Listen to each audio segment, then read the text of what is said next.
Welcome back to the Avatar series right here at Comicstorian, your #1 place for dramatic readings of your favorite comic books. I'm Dan, and today we're going to be continuing the first arc of Legend of Korra after Season 4 ended. This is Turf Wars Part 2.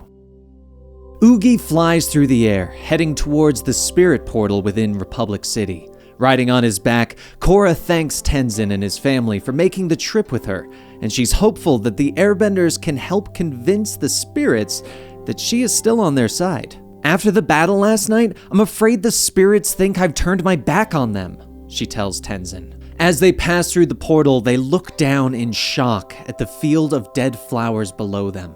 They land quickly, surveying the area. I don't understand. When Asami and I came here, the flowers were all blooming.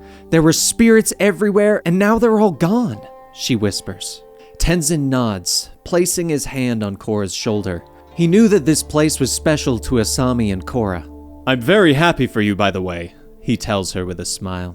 The rest of the Airbenders continue to look around, wondering why the spirits would do this to their own realm.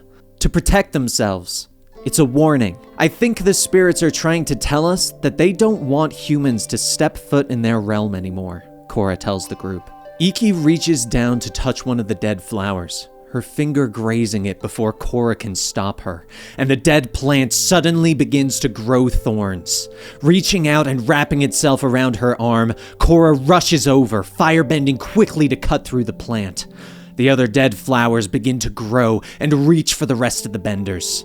As they defend themselves, Korra shouts for everyone to get back to Oogie. This is the last time I visit the spirit world, Miko shouts as he speeds away on an air scooter. Everyone boards the air bison as Korra continues to hold off the plants. Leaping into the air, they quickly escape the spirit world.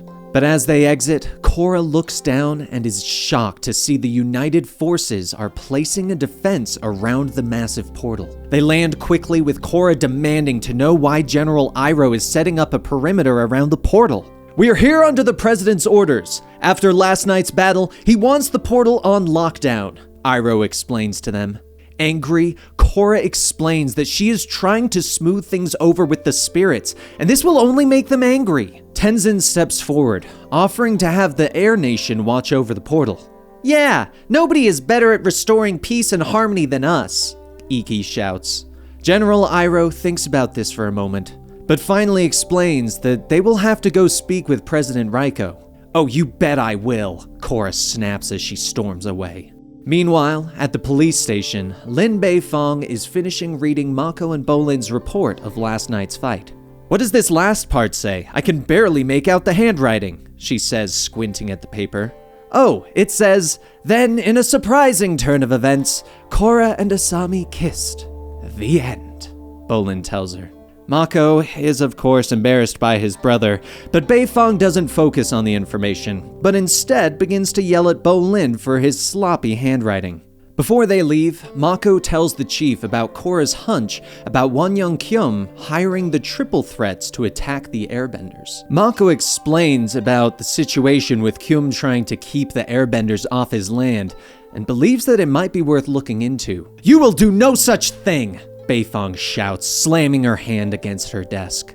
Beifong explains that Kyum is a powerful landowner in the city and well-connected. That doesn't make him above the law, Mako tells her. No, but it does make him hard to get to, Beifong explains. Beifong turns back to them, explaining that she won't go after the man unless the brothers bring her hard evidence of his work with the triple threats. The brothers move through the station, believing that they might be able to get some info from their old friend Ping. How are my two favorite officers doing on this fine day? Ping asks as the brothers visit him in the cell. Mako questions Ping about where Tokuga is basing the triple threats, but Ping explains that they kept moving every few days. I have no idea where he's holed up now, Ping explains as he picks his feet. Mako keeps pushing their old friend. But Bolin suddenly gets an idea. He remembers that when they were kids, Lightning Bolt Zolt would give them messages to pass to the other Triad members. Maybe Tokuga's doing the same thing, he explains. Mako turns back to Ping, asking him if that's what's happening. I mean, maybe, I couldn't really say. Ping begins to stutter. I'll take that as a yes, Mako smiles. Elsewhere in the city, Asami and Zhu Li oversee the construction of their new apartment building, hopeful that the refugees will be able to move in within a few months. They turn, seeing Raiko and his campaign manager speaking with a group of refugees. The president is telling them that the apartments were his idea and that the refugees should be able to move in by the end of the month.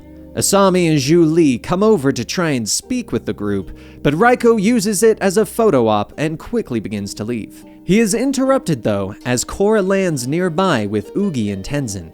The campaign manager walks forward, meaning to deal with Korra by telling her that Raiko is extremely busy and that she'll need to make an appointment. You shut it, Korra snaps as she metal bends a small scrap piece to cover his mouth. She storms over to the president, demanding that he call off the United Forces. I most certainly will not, the president responds. Korra continues to argue, warning him of another spirit crisis. But Raiko begins to spin things around on her as the refugees gather behind him. We wouldn't have a crisis if you hadn't created that portal in the first place. You destroyed these poor people's homes. Entire neighborhoods were leveled in the blink of an eye, he shouts at her. And the refugees become angry, shouting at Korra. Asami and Tenzin step up to defend Korra, pointing out that Korra was the one who stepped up to lead the city when the president wouldn't. That's right. If it hadn't been for her, we'd all be living under Kuvira's dictatorship right now, Tenzin adds to the argument. As the group finally leaves, they walk towards Asami's office as she suggests that Tenzin should run for president. Raiko wouldn't stand a chance against the son of the Avatar. You'd win in a landslide, she explains. But Tenzin shakes his head, explaining that his days of politics are behind him. But there is someone much more capable of leading the United Republic. Zhu Li, he says with a smile, turning to the young woman. Zhu Li is shocked, having never really thought about it, but everyone else agrees that it would be a great idea. You and I would make a great partnership. I'm tired of always butting heads with Raiko. It would be nice to have a president I see eye to eye with, Korra explains. Zhu Li nods, telling them that she will take it under advisement. As Tenzin and Zhu Li head back to the refugee camp to distribute food, Korra and Asami head to her office, where Korra tells her about the field of flowers in the spirit world. Korra gets down, telling Asami about how she feels overwhelmed. Asami nods and explains that as long as they have each other's backs, we'll be able to overcome anything, she tells her. And she leans in for a kiss, but Korra pulls away. I know you have a lot of work to do. I'll let you get back to it, Korra tells her and walks out of the trailer. Back with Mako and Bolin, they drive through the city looking for the group of kids that they know work for the Triads. They finally find the one they're looking for, hanging out on a front stoop. Coppers! Everyone split! One of the kids shouts, causing the rest to scatter. Mako brings the police car to a stop, and Bolin rushes after the young boy. It's me! Your old pal, Bolin! I just want to talk!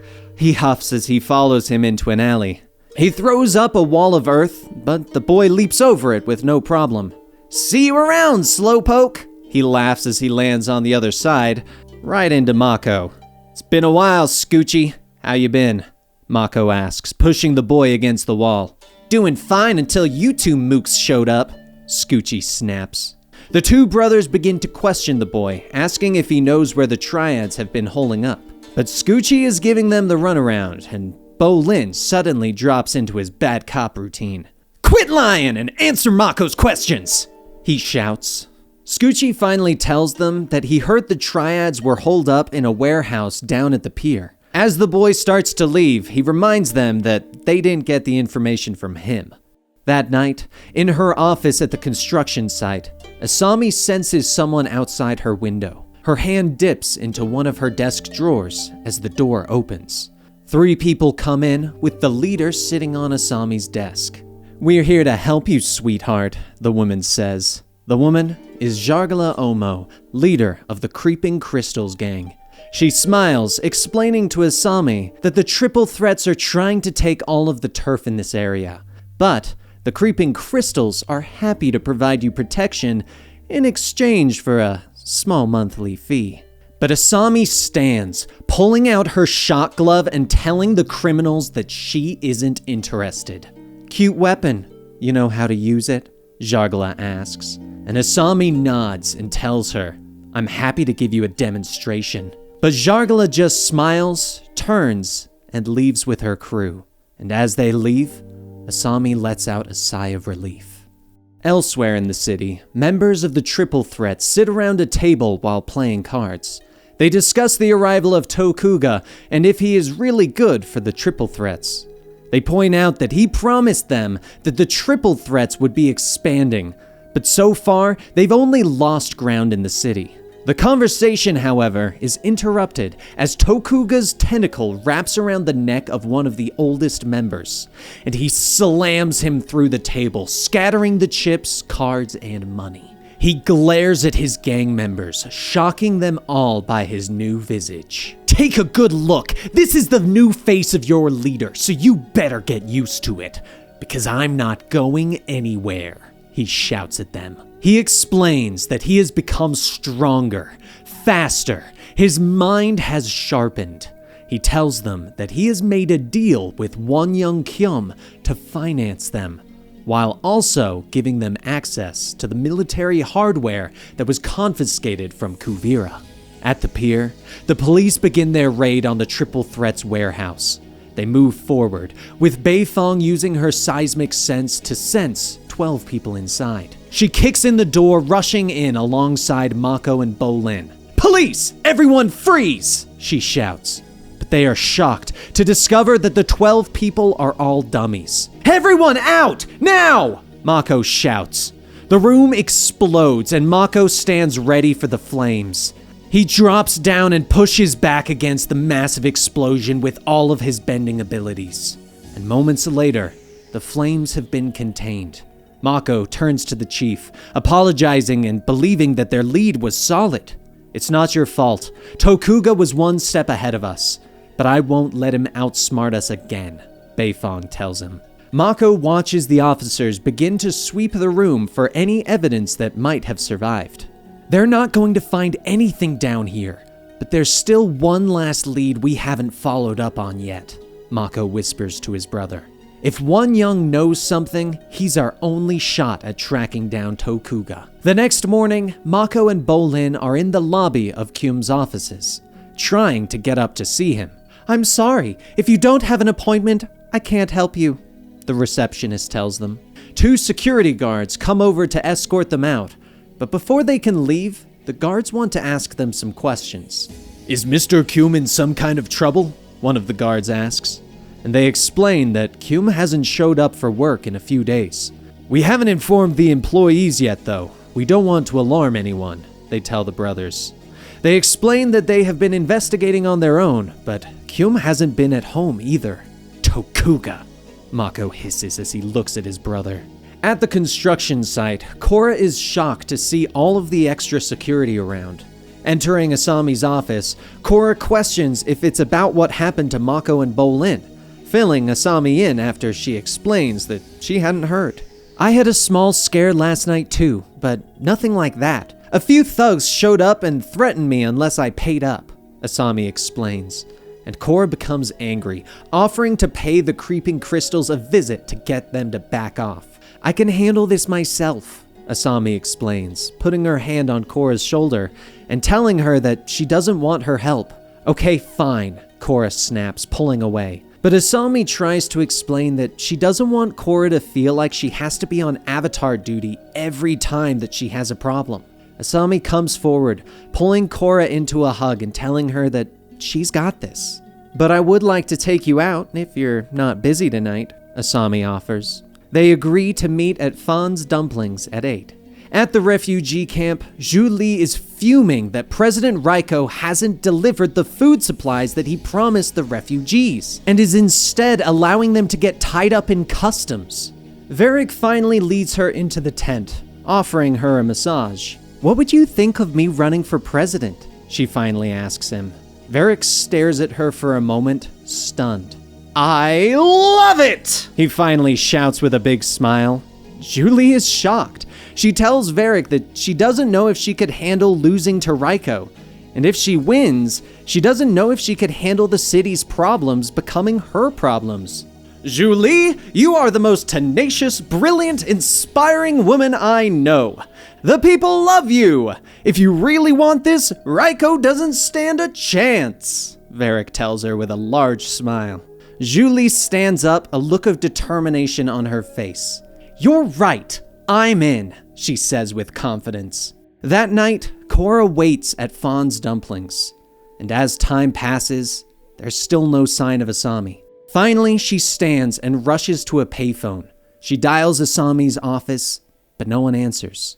Hanging the phone up with a slam, she dials Mako next. Mako, it's Korra. I need you and Bolin to meet me at Asami's office, Korra tells him when he finally answers. Could be Asami stood me up, but I doubt it. I have a bad feeling she's in trouble, she explains. A short time later, the three arrive at the construction site to discover that Asami's office is in shambles. The guards have all been thrown around and the place is destroyed. As the guards begin to come to, they explain that they were ambushed. I know exactly who did this. The Creeping Crystal Triad. Do you know where we can find them? Korra asks, turning back to Mako. He tries to question her as she rushes to their car, but she tells them that she'll explain on the way. They screech through the city, with Korra leaping out and kicking open the door to their club. I'm here for Jargala, she shouts angrily. Two of the creeping crystals leap forward, throwing gems at Korra, but she deflects them, sending them crashing through parts of the club. Jargala stalks across the room, standing before the Avatar. I don't take kindly to people barging in on me, especially the Avatar, she snaps. Where's Asami? Korra demands. But Jargala explains that they have the wrong place, and even offers to let them look around. Meanwhile, at Tenzin's house, the Airbender tells the family the good news about Zhu Li running for president. But until then, he wonders what they could do to pressure President Raiko to withdraw the troops from the spirit portal. We should get all the Airbenders together and march on the portal, Miko shouts. Tenzin looks at his son for a moment before deciding that a peace march is an excellent idea. I meant that we should get all the Airbenders together and attack, but sure, Dad. We can try your idea first, Miko sighs. Korra, Mako, and Bolin finally leave the Creeping Crystals Club, having not found anything inside. They get back into the squad car, with Mako believing that something is definitely up since Wonyoung and Asami have both gone missing. Wait, Wonyoung's missing too? Korra asks. They begin to put together that something might have happened, and the triple threats might have kidnapped Asami. Suddenly, the radio begins to squawk and Bei Fong comes over the line. I need every available task force member at the police depot, pronto! It's under attack by the triple threats, she shouts. We're on our way, Mako responds, putting the pedal to the metal. They arrive at the depot to find that the triple threats are armed with Kuvira's old war machines. The police begin to scatter, and Tokuga stands on a tank, calling for his gang members to follow him. Fire and destruction swirl around them as Korra, Mako, and Bolin arrive. You're not going anywhere, Tokuga. Stand down, Mako orders as he bends the fire out of their way. But Tokuga turns to them, and the three are shocked by his new appearance. I was hoping you'd show up, Avatar, the gang leader snaps. He leaps down, ordering her not to act surprised about his new look, since this was all her fault. What? No, I didn't mean for that to happen. I was trying to stop the spirit, she tells him. But Tokuga just smiles, telling her that she should have tried harder, and now her actions will have consequences. The team prepares for a fight, with Mako demanding answers about Tokuga's actions. Did Wonyoung tell you to attack the portal? Are you stealing all these weapons for him? He demands. But Tokuga smiles, telling them that Wonyoung works for him now. Where is he? Mako demands. With his gang at his back, Tokuga tells him to look up. The team looks up to see a blimp over their heads. And in the doorway, Wonyoung is bound and gagged, while a Triad member watches him. Release Mr. Kyum immediately and surrender yourselves, Mako shouts, turning back to Tokuga. Mako reminds him that the triple threats couldn't beat them at the portal, and they won't beat them now. Yeah, this is the Team Avatar you're dealing with, Bolin adds. But Tokuga's smile only broadens. But not the whole team. Aren't you missing a fourth member? He asks. Korra is stunned, and anger flashes through her as she charges forward, throwing a blast of air at Tokuga. Where is Asami? She snarls. But the criminal dodges it easily, springing back to his feet, swiping at her with his sword. Korra dodges again, but Tokuga's tentacle wraps around her wrist and tosses her aside. Mako and Bolin charge to help, but the battle-armored gang members hit them with electricity, dropping them to the ground. Tokuga stalks forward, telling Korra that she and the police are going to back off. Not a chance, she snaps, slamming her fists together and entering the Avatar state. You will, or Miss Sato dies, Tokuga tells her, pointing up with his tentacle. Korra follows the motion and sees Asami captured in the airship, a fiery blade at her throat. This is all my fault, Korra whispers.